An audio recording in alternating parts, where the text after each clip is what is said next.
From car dealer to congressman, John Campbell is an innovator, a leader, and difference maker in the lives of colleagues, constituents, and the automotive industry. John was thought of as a thinker and a pioneer, and really was often on the front edge of things. I always have survived by being the second guy, let somebody else try it first. John was always willing to be the guy that went first. John put a showroom in a regular shopping mall long before anyone else did. He was the first to successfully go quasi-public with the formation of a joint venture with the largest automotive dealer in Europe.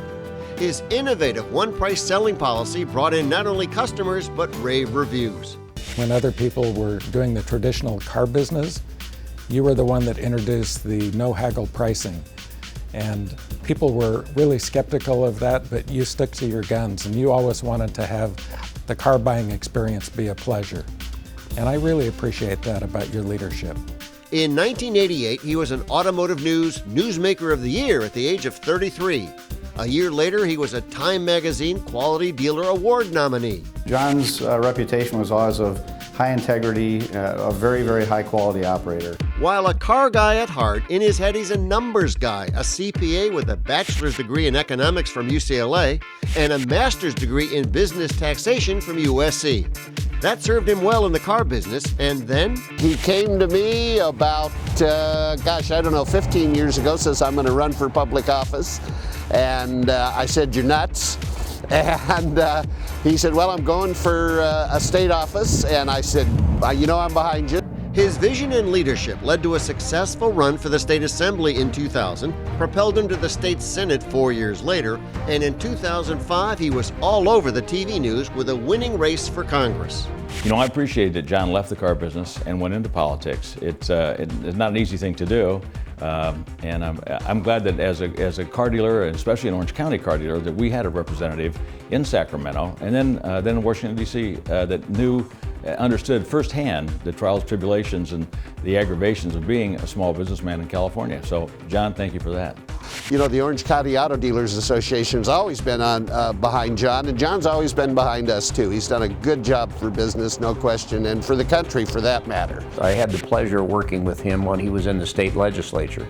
In fact, when he left and ran for Congress, I was kind of disappointed because I thought he was governor material, because he frankly knew more about the state's finances than darn near anybody up there, and I mean that sincerely. John is this really unique combination of talents. He's smart, he's honest, he's extremely likable, he's a great communicator, and he has this extraordinary business background.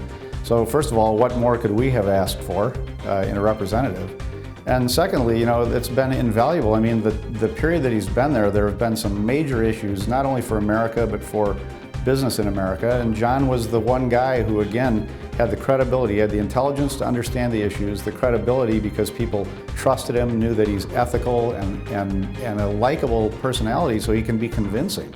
And he's always been that way. I think John's background as first as a certified public accountant and then as a businessman, he understood what it's like to run a business, what it is to make a payroll, what it is like to deal with all the regulations and the business prevention policies that our government has in place today.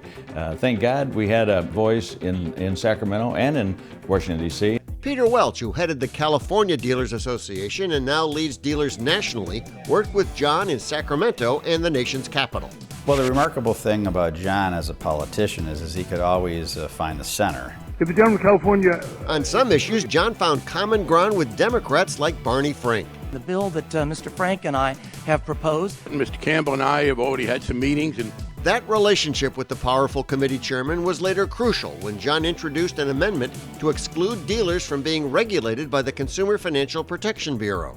Look at the relationship that he formed with Barney Frank, perhaps one of the most liberal members of Congress, the co-author of the Dodd-Frank bill, and it was through John's relationship with Barney that we were able to get that amendment through. It was John that spearheaded the amendment that successfully carved dealers out from the jurisdiction of the Consumer Financial Protection Bureau. And boy, are we ever glad that happened, especially given the battles that we're having with the CFPB now. Campbell and Senator Brownback, who led the fight in the Senate, received a standing ovation by dealers at NADA's Washington conference. John modestly gave the credit for victory to dealers nationwide who contacted their members of Congress. We were on the field, but you guys were the team. You beat the White House, folks. That is not an easy thing to do. It's the influence, the connections, the community involvement, that the work that you all did. We absolutely couldn't have done it up here. All on our own, we could not have done it.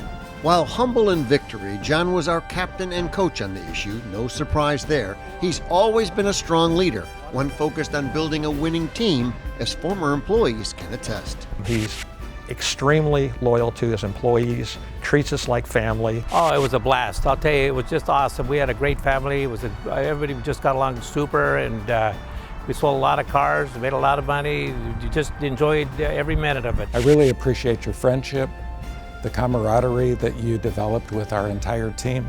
Team spirit in the dealership. Oh, fantastic. Over the top.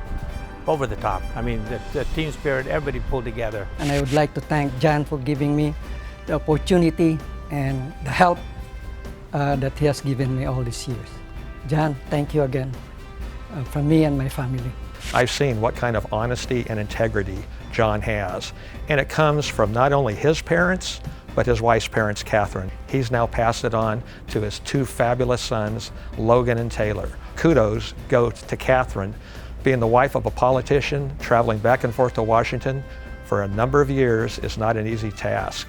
And John and Catherine and the boys, I just want to say it's been great knowing you for 40 years. I just think I'm a better person today because our paths crossed. Thank you, John, from the bottom of my heart. Thank you for everything that you've done for not only this industry, but for the whole country. We appreciate it. We're very, very lucky to have you. Fellow dealers feel the same way. You're a rare guy, and you've done an awful lot for our industry. You've been a great friend to me, a great fellow dealer. Your friends admire and respect you, and thank you for your service and thoughtfulness, and always coming back to your roots when you're back in town. John, on behalf of America's franchise new car dealers and Catherine, we wish you the very best in your future endeavors. Hi, John. As the president of Orange County Auto Dealers Association, I just want to thank you and Catherine for everything that you've done for our industry. Thank you.